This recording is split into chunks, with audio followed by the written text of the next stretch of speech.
Good morning, good afternoon, good evening, good dental hygiene, and welcome to the madness that is the Charlie Marx Show. I'm Charlie Marx, and when I look at everything that's going on in the world, I think to myself, how lucky you are having the Charlie Marx Show to cheer you up. After all, that's what this channel is all about, making you smile. So come on, help us get to 1 billion subscribers and I'll buy you all a coffee. A quick reminder to like, subscribe, ring the bell for notifications and follow the Charlie Marx Show. Also please share, as sharing is daring. You can also leave me a comment, or why not join the show by telling me what's bugging you in the world with the devil's advocate. I can also be spied upon by you visiting www.charliemarx.co.uk. You can also buy me a virtual coffee or get 1 billion people to subscribe and the coffee will be on me once I come out of hiding. Coming up on tonight's show, we have all the latest fake news from around the world and beyond with the CM Newsroom, the Beatnik Mind, moans and groans and things that go irk in the night with the devil's advocate, plus lots more. But first, let's go to an old folks' home, where we can speak to one of the residents about his life in the very last Old Bloke in a Home.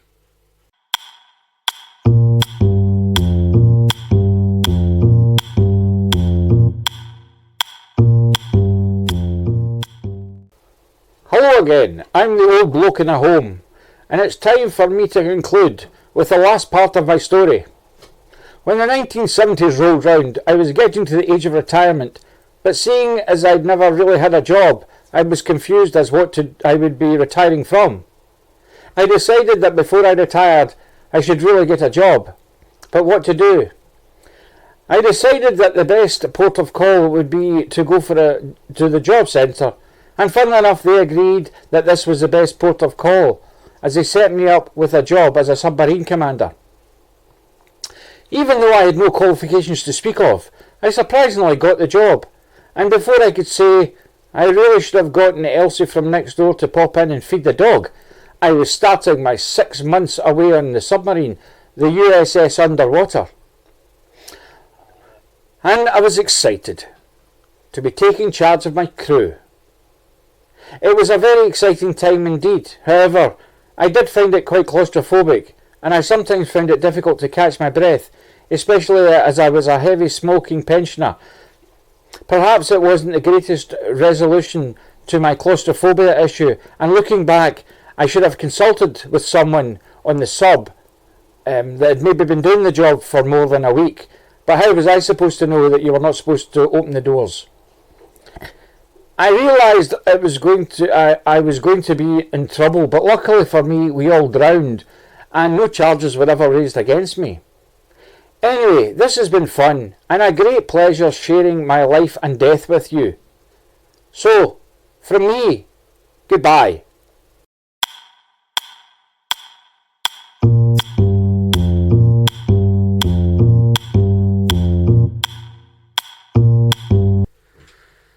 Thank God that's over with. Next time we might just have something new and better for you. Before we go to the news, I would like to give you a little helping hand.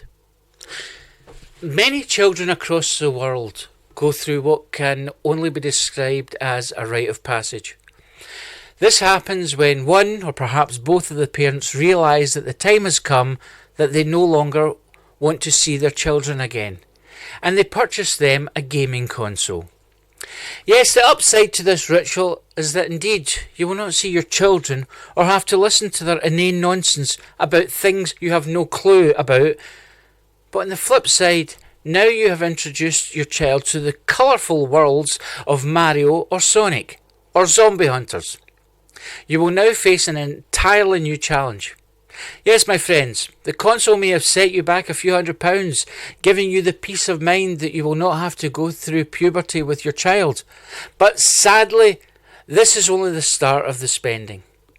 Children have the attention span of an orange president, which will mean that they will grow bored very quickly with the one game they got with the console. and you will be pestered with by these little cherubs wanting more games. Some of these games can be 50 quid a shot, and some even more. So what is the solution? Well, I hate to blow my own trumpet in the Charlie Marx show, especially as I do not own a trumpet. But we here have the solution. Do not have children. Now, before we move on to the more madness, it's time to catch up with all the latest news from the world, beyond, and even further with the CM Newsroom.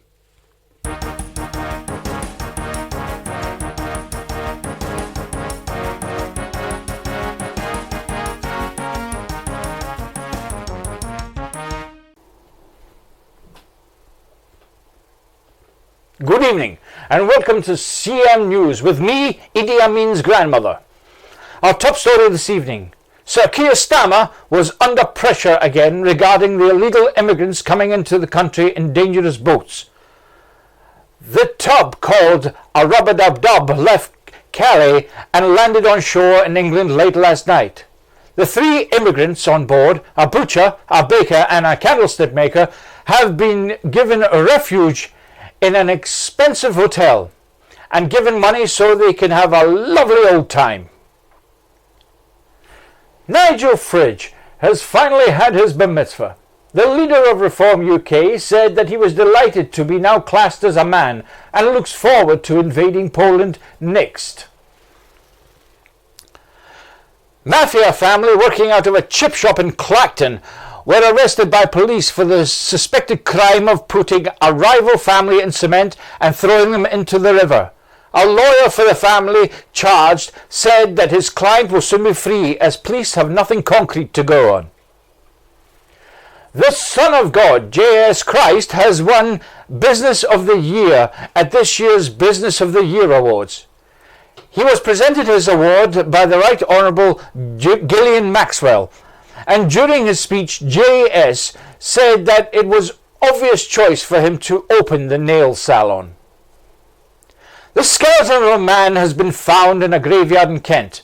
The skeleton is said to be many years old, and although many digs turn up skeletons, what makes this particular skeleton rare is that whoever this man was, archaeologists are almost certain that he knew only one word, and that word was what? I asked the lead archaeologist, Dr. Doug Down, how he could be sure that the remains of the man only uttered the word what, and he told me that alongside the skeleton was a hearing aid. And that was the latest headlines. This is Idi Amin's grandmother for CM News. Good night.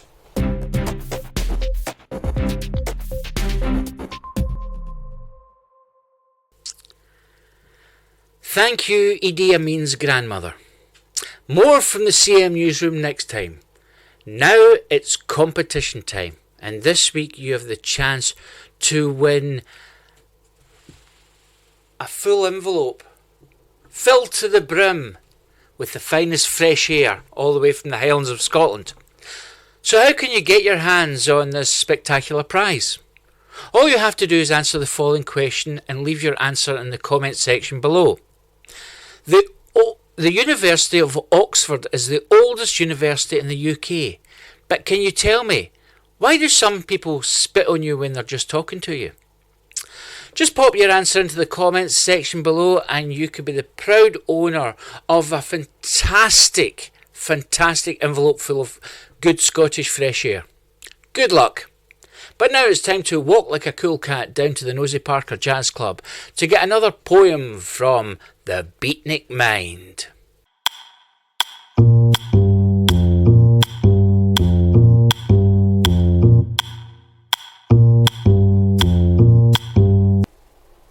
Hey, you cool cats!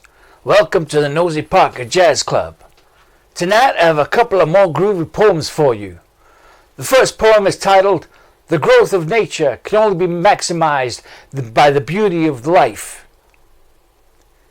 Mary, Mary, quite contrary, how does your garden grow? With silver bells and cockle shells and pretty maids all in a row. I thought you'd be honest, Mary, and give me respect much higher. But I know shells and bells don't grow here. You're not only country, you're a liar. And pretty maids won't just stand there. They're too busy being out on the town. So next time I ask how your garden grows, just say with something smelly and brown. Stay cool, you cats. The next poem is titled The General Cost of Living on This Solitary Planet. Hot crust buns, hot crust buns. 1 a penny, 2 a penny, hot crust buns. If your daughters do like them, then give them to your sons. 1 a penny, 2 a penny, hot crust buns. Make your mind up, you cunt, and get 1 a penny, 2 a penny, which one is it? I admire your inflationary imagination, but stick to the prices and no tax evasion. And what if neither like them? Do I buy it for my dog? And if I don't have a dog, do I flush them down the bog? But my daughter likes them, as do my sons. But my wife already has lovely hot cross buns. I changed my mind. I don't want your cake. I was looking for drugs to put in cookies I bake. Be cool.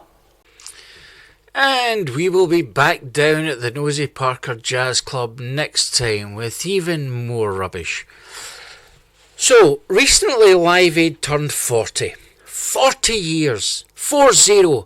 40. God, I feel old just thinking about it. However, I have a superb long-term memory, and I remember sitting on my grand's couch watching it from the start to the finish. Hero after hero appeared before me on a stage in order to fix a problem we had made. I'd never seen such a lineup in all my life. David Bowie, Status Quo, U2, Paul McCartney, Dire Straits, and The Who, to name but a few. I was in awe, but if truth be told, I was there just to see one band, my favourite band, the band. I speak, of course, of Spandau Ballet.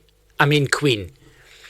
That one performance given by Freddie and the boys cemented the fact that I had to be a rock star, and even though I didn't make it as a clone of Freddie Mercury, that performance has stayed with me ever since.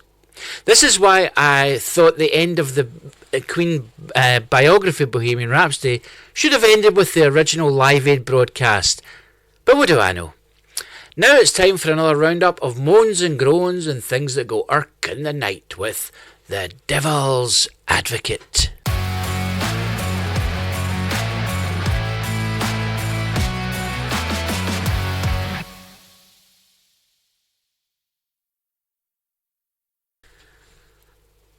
Are you being scammed?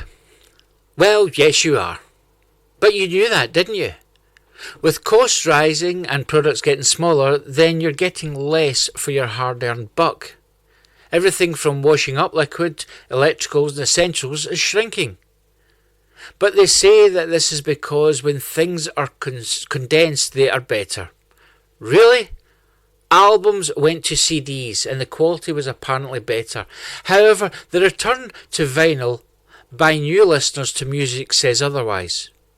Every advert you have ever seen says that the product you're about to buy is the best at what it does, but it can't be. You see, the best simply doesn't exist. And how do I know this?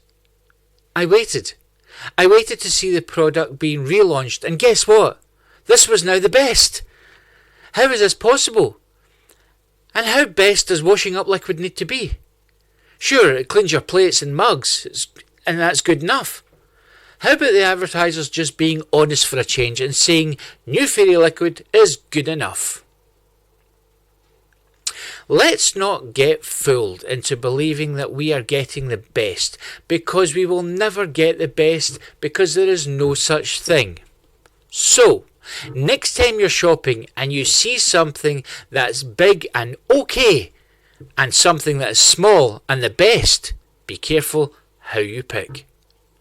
Thank you for watching the Charlie Marx Show, and remember to like, subscribe, hit the bell for notifications, share and follow me on www.charliemarx.co.uk.